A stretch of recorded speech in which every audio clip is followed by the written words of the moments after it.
ang aking, una, gusto ko muna kayong batingin ng, wala bata.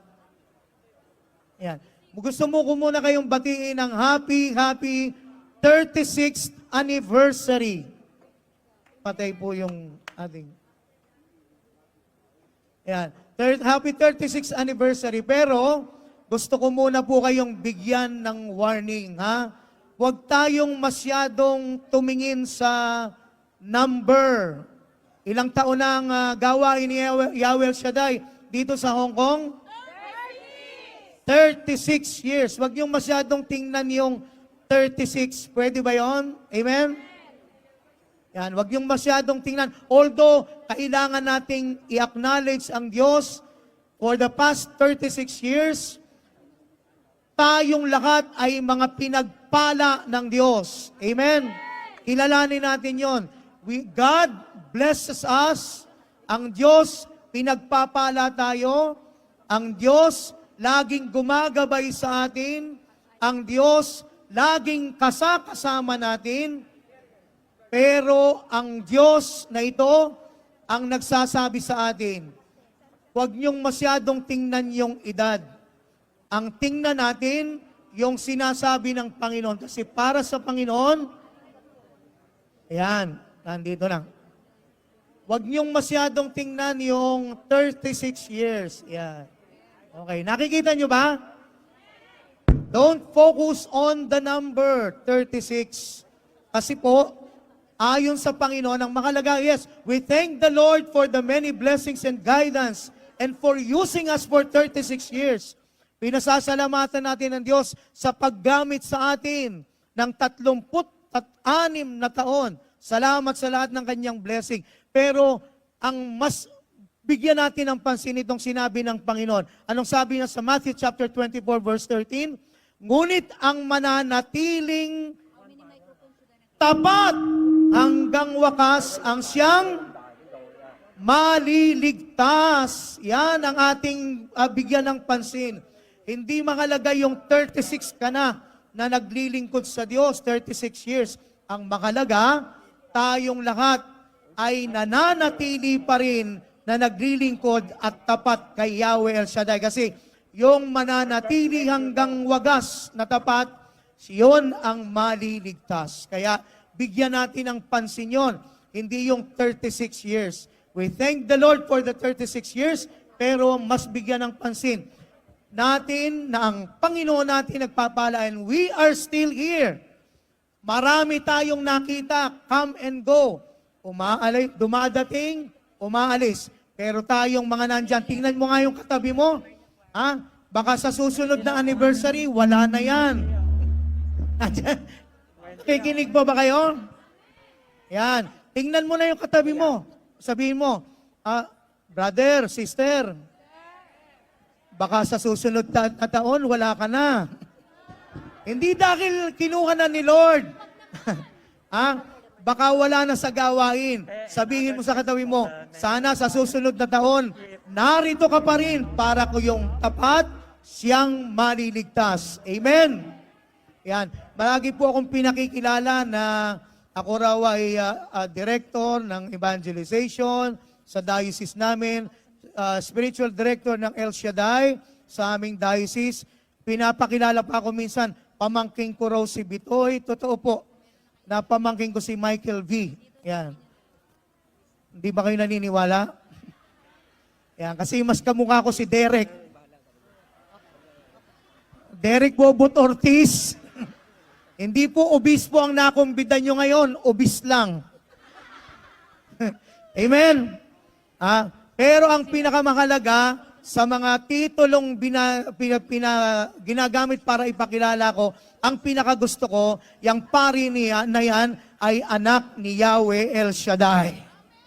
Amen! Yan. At siguro, dyan natin simulan. At gusto ko rin kayong batiin, siyempre.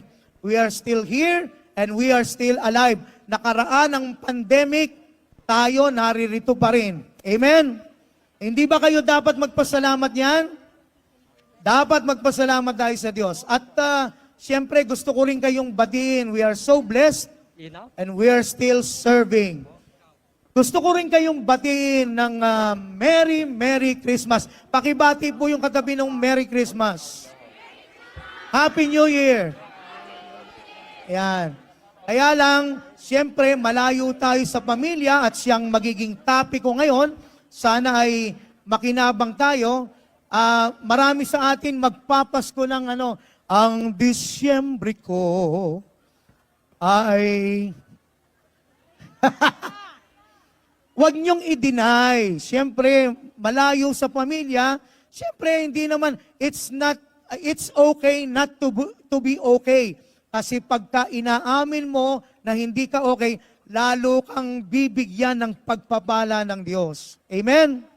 Ang mahirap, yung sinisinungaling mo, dinideny mo. Pwede naman nating damhin na tayo kadalasan ay nakakaranas ng kalungkutan, lalo na pag mga special occasions, kagaya ngayong Pasko.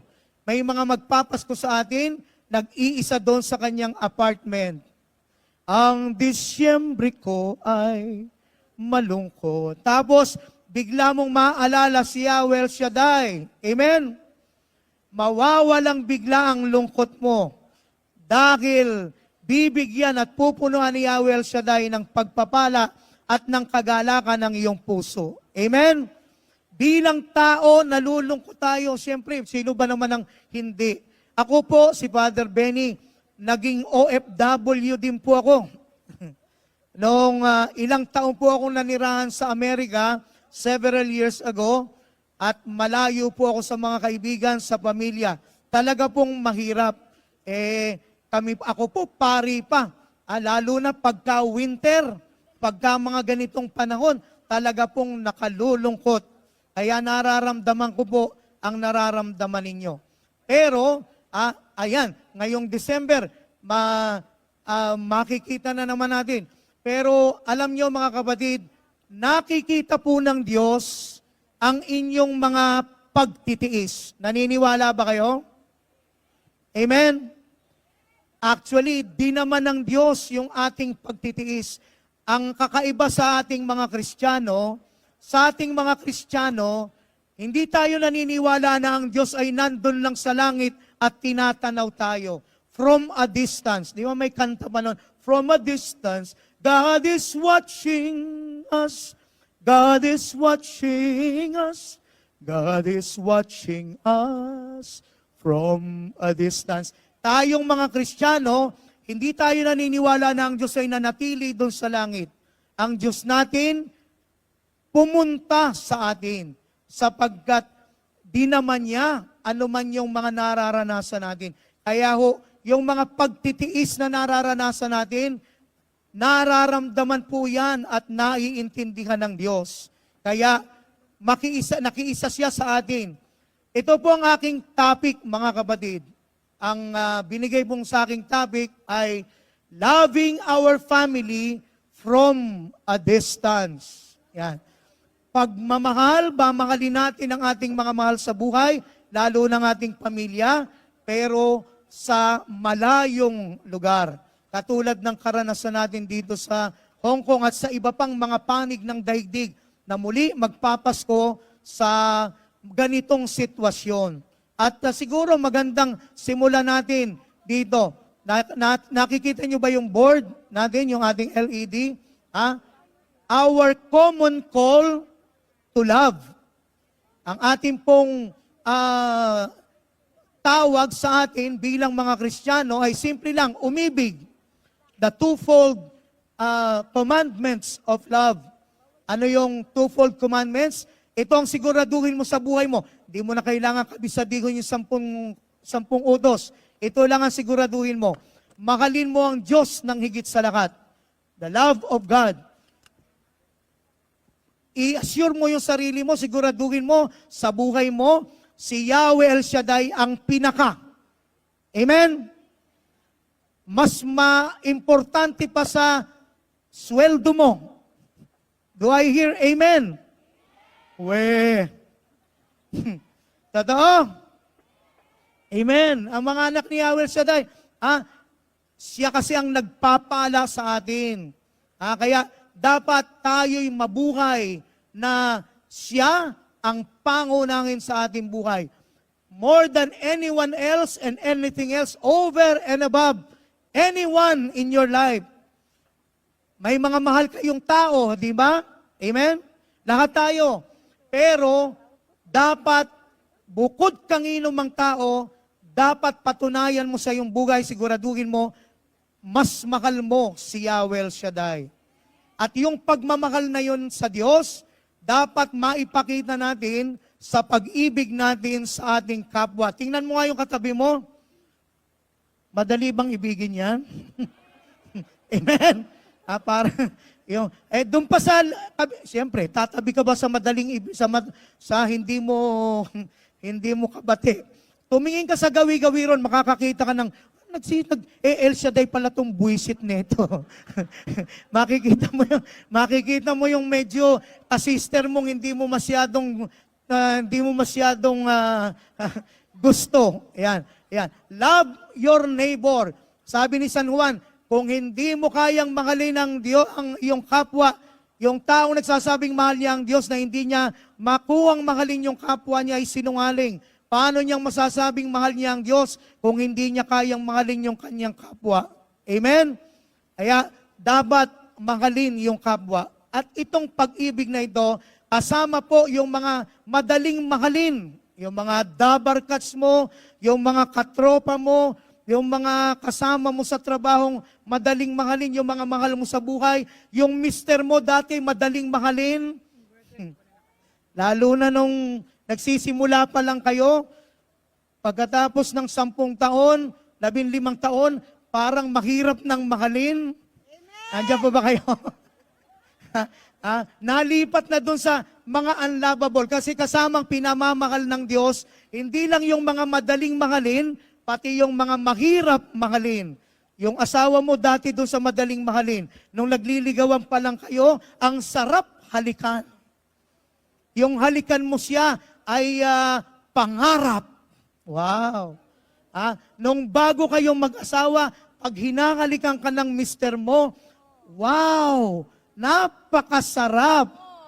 Talaga naman. Langit. Pagkatapos ng 20 years, parang imburnal na yung bibig. Pag hinahalikan ka ng mister mo, hindi na langit, bangungot. Sabi ng mister mo, huwag kang mag-alala. The feeling is mutual. Medyo mahirap nang mahalin. Amen? Nagkakairitahan na kayo. Pero kasamang pinamamahal sa atin ng Panginoon. That's our common call to love. Nandiyan pa ba kayo? Pero mga kapatid, siguro magandang tiyakin natin. The first locus, ang unang-unang application nitong pag-ibig sa kapwa ay ang pag-ibig natin sa ating pamilya. Yan. Diyan dapat unang i-apply yung pag-ibig na yan. Pag-ibig sa Diyos at pag-ibig sa kapwa. Ang unang-unang dapat mahaling kapwa ayon sa Panginoon, the nearest person to you, yung pinakamalapit na tao sa iyo. Ngayon, yung pinakamalapit na tao sa iyo. Pero ang unang-una, kaya nga may kasabihan tayo, charity begins at home. Yan. Sa pamilya muna.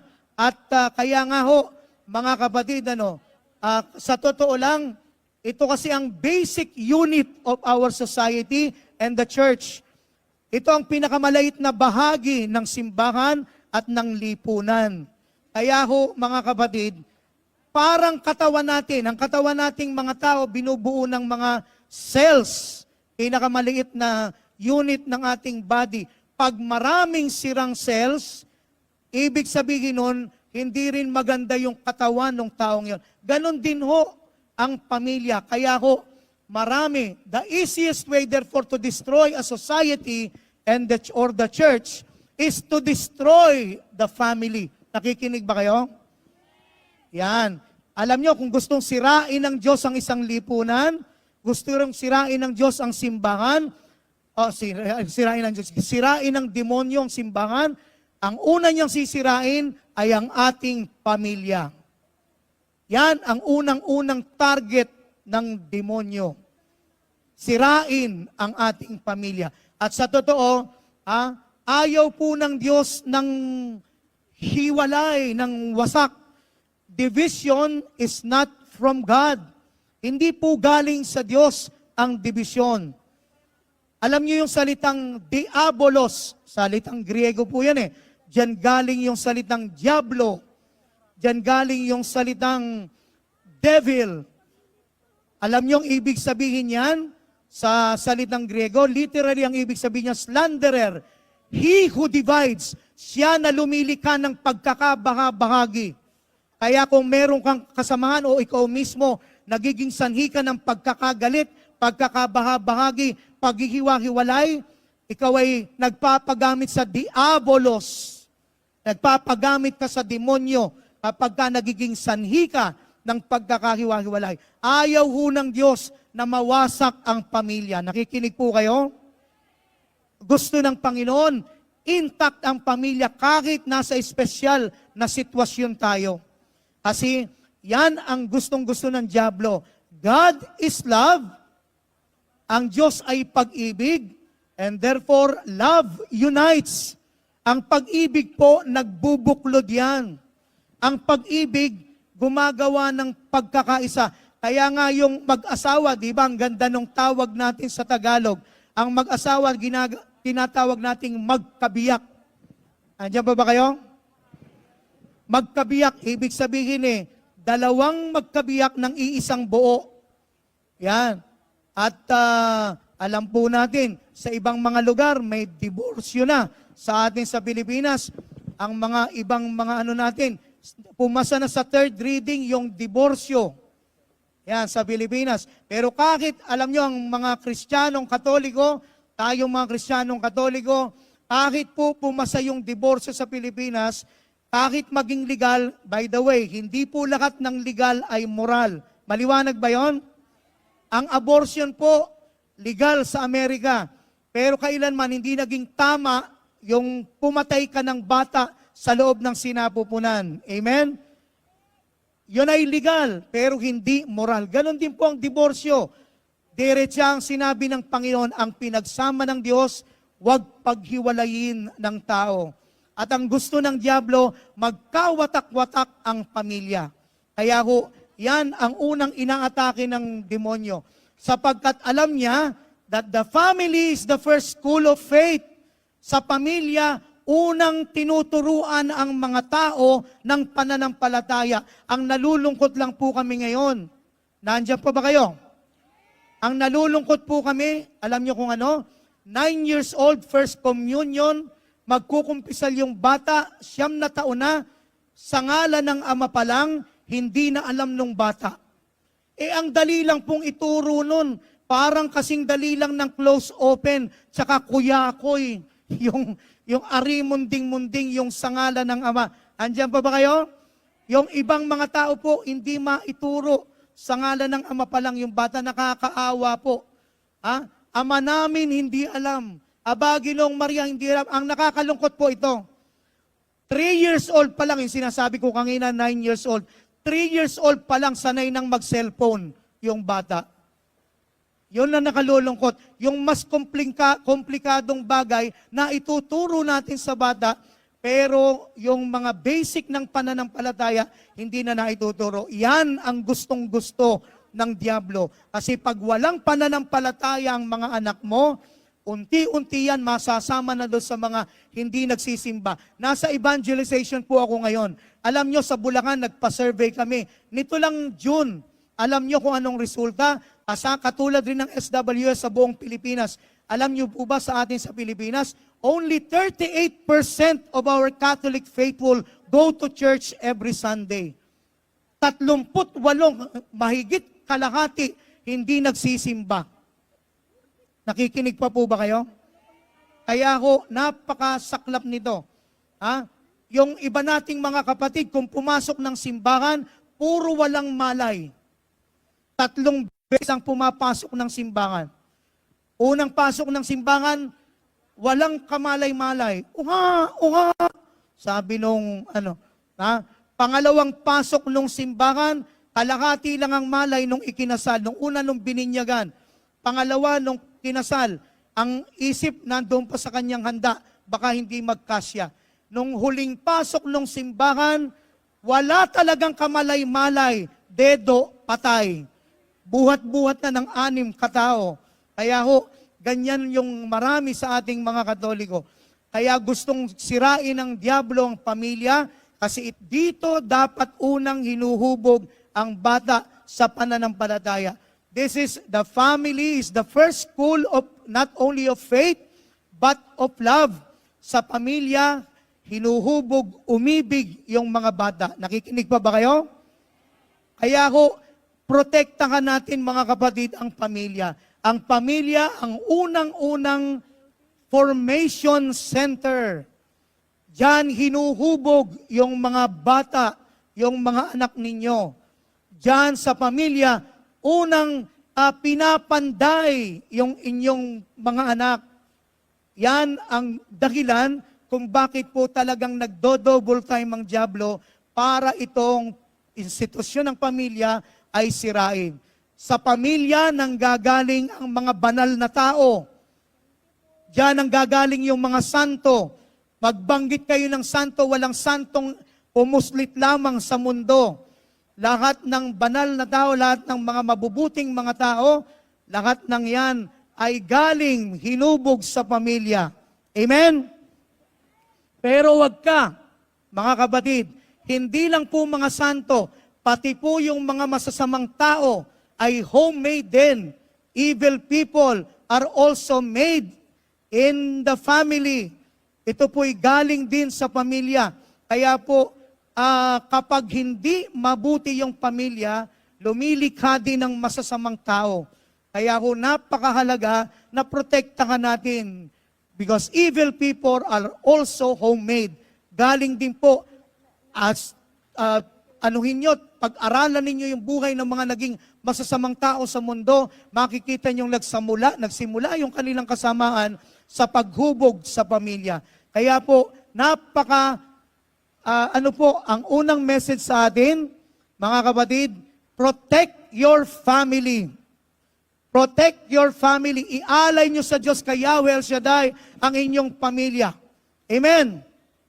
Parang hindi kayo interesado dun palakpakan nga natin si Yahweh El Shaddai na nagpo-protect, nag-iingat sa ating pamilya. Kasi yan ang gusto ng diablo, ang wasakin ang ating pamilya. Mga kapatid, meron pong grave threats, merong mga nakaambang ang pamilya po natin under attack sa buong mundo, hindi lang po dito sa Hong Kong, maging sa Pilipinas. Under attack. Marami pong nakaambang panganib, threats to the family.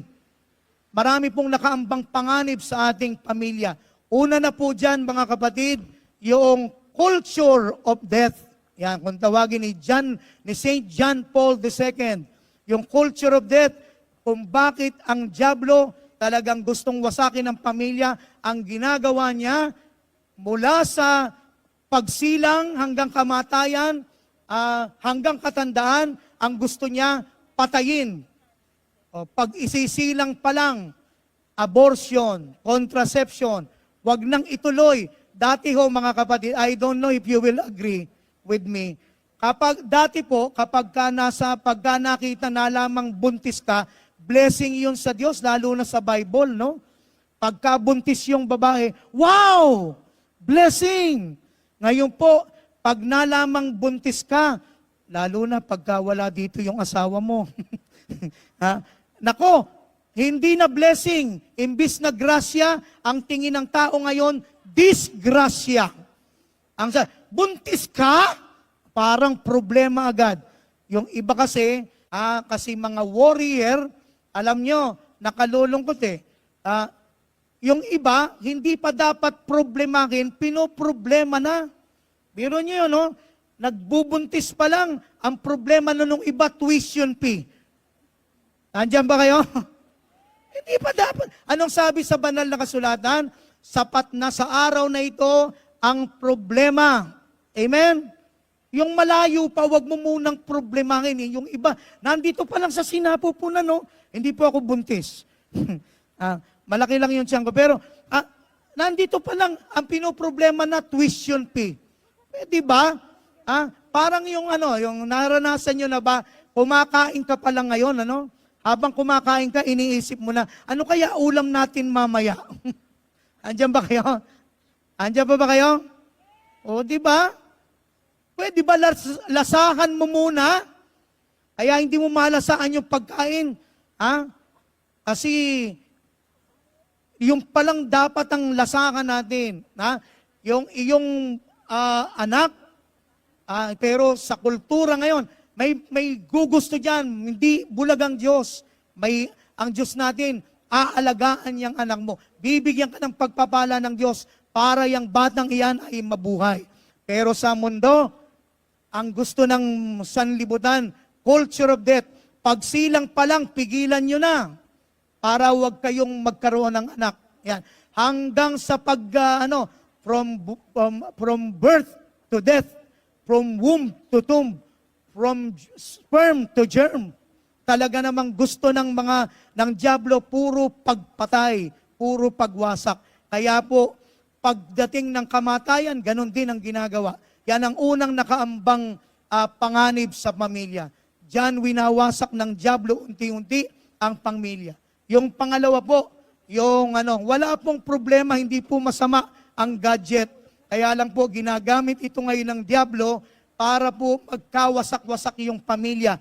Yung pamilya po, nagkakaroon na ng, imbis na yung, technology and mass media, imbis na makatulong na mag-connect, nagdi-disconnect pa ng pamilya. Before you know it, hindi mo na nakausap yung, kung nasa Pilipinas ka, usong-uso ngayon, yung mga Lazada, tsaka yung mga hindi mo napansin, hindi nakapagsaing. Hindi mo na napansin, hindi mo na nakausap yung anak mo, kasi puro cellphone na lang yung hawak natin. Eto nga, nasa gawain na tayo, yung iba, naka-cellphone pa rin. Okay lang sa akin kasi si Father Benny lang ito. Walang kwenta. Baka mamaya sa ating minamahal na si Brother Mike, naka-cellphone ka pa rin. Baka hindi ka na makausap ng Diyos kasi cellphone mo. Amen? Ayan po. Lalo na sa pamilya po. Ito pong ating technology na ito na napakaganda kung gagamitin natin sa mga makadiyos na paraan. Pero ang masaklap, ginagamit po ito para magkawatak-watak. Minsan po, nag-Starbucks ako. Nag-i-Starbucks din po kaming mga pari. Andiyan ba kayo? Pero madalang lang. Pero nung nag-Starbucks po kami, kasama ko yung ilang paring kaibigan ko, natuwa po ako, may isang pamilyang pumasok. Tuwan-tuwa ako, wow, bonding, family bonding. Nalungkot lang po ako nung umupo na doon sa Starbucks, kanya-kanya rin ang cellphone, hindi rin nag-uusap. Yung bata, naglalaro. Yung misis, nagsasyapi. Yung anak, nagti-TikTok na babae. Yung asawa, hindi ko alam kung sino kausap. Kaya, hindi rin sila nag-uusap-usap. Anong klase yun? Marami pong hapagkainan ngayon sa Pilipinas, parang hindi na nagagamit. Alam niyo kung bakit?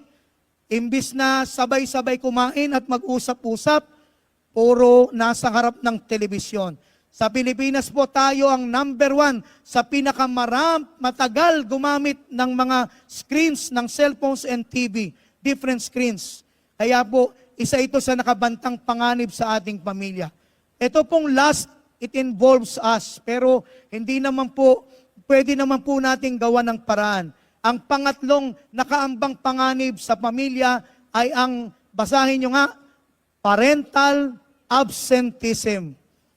Parehong magulang because of economic pressure, parehong absent sa iba't ibang kadakilanan. Minsan, yumayao.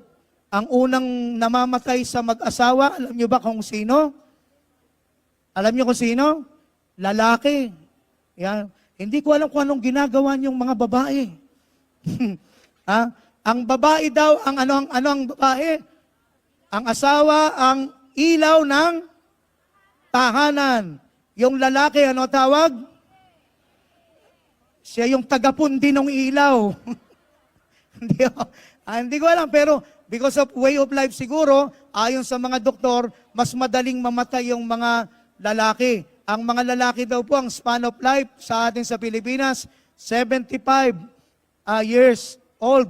Kaya pagka mga 75 ka na, 76, lalaki ka, lumapit-lapit ka na kay Lord. Yung mga mag-lay minister ka na, umattend ka na ng gawain. Yung mga babae, sigawan! Yung totoong babae. Yung mga babae daw po, mas mataas, 85 years old. Palakpak naman kayo kay Yahweh Shaddai. Kaya yung ibang lalaki gusto nang maging babae. Ang simbahan po natin, kaya sana yung mga kalalakihan mas dumami pa, no? Sa simbahan po natin, maski sa Pilipinas, makikita nyo, mas marami yung babae kaysa sa lalaki. Yung mga ibang lalaki nasa sabungan. Tinanong ko yung isang sabungero, sabi ko, bakit dito ka sa sabungan? Ayaw mo magsimba kasi, Father, sa inyo, isa lang ang Kristo. Sa amin, ang dami. yung iba hindi na nagsisimba. Kaya pambabae na lang halos ang simbahan. Kaya minsan, pati yung pari. Pati yung pari. Meron ba? Wala, pero hindi, kaya dapat pangalagaan natin ang pamilya. Yan po ang pangalawang, sa ating mga, pangatlong nakaambang panganib, ang ating kasalukuyang, ngayon, nakaambang panganib sa pamilya, ay kasama po yung ating sitwasyon ngayon. Nakaambang panganib sapagkat ang ideal sana, magkakasama kayo ng pamilya. Alam nyo, naniniwala po ako kausap ko yung mga nag-migrate sa Amerika ng mga Pilipino. Alam nyo, maski sila sinasabi nila, kung pwede nga lang, Father, at may opportunity sa atin sa Pilipinas, hindi kami aalis ng Pilipinas. Kayo po ba ganun din kung may opportunity sa Pilipinas?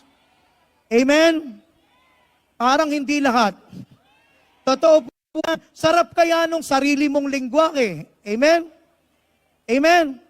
Dito tayo, dumudugo yung ilong nating kai-English. Ang sarap kaya nung sarili mong magsisimba ka, sarili mong wika ang naririnig mo. Amen? Ang sarap kaya nung sarili mong ulam, sarili mong kultura. Kaya naniniwala po ako, kung maaari lang sana, hindi tayo aalis. Pero, because of economic pressure, narito na po tayo sa ganitong sitwasyon. Pero hindi pa naman paksa ng lahat. Meron pa naman tayong pwedeng gawin.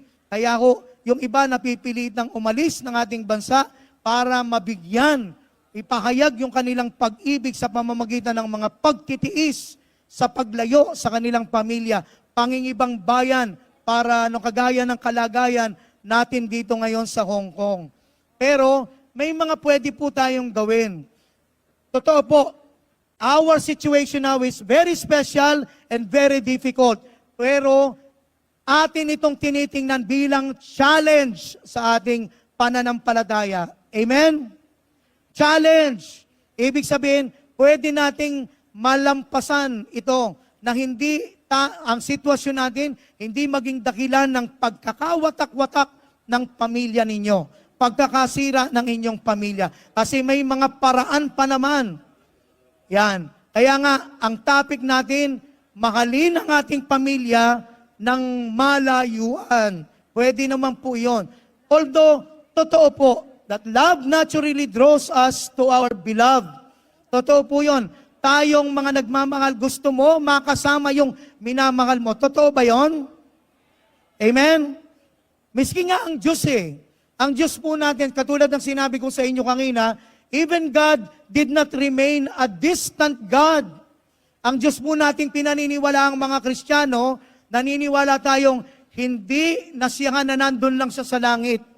Etong Pasko, pag ninilayan natin sa simbahan yan, kaya nga siya tinatawag na Elohim, Emmanuel, nang ibig sabihin, God with us.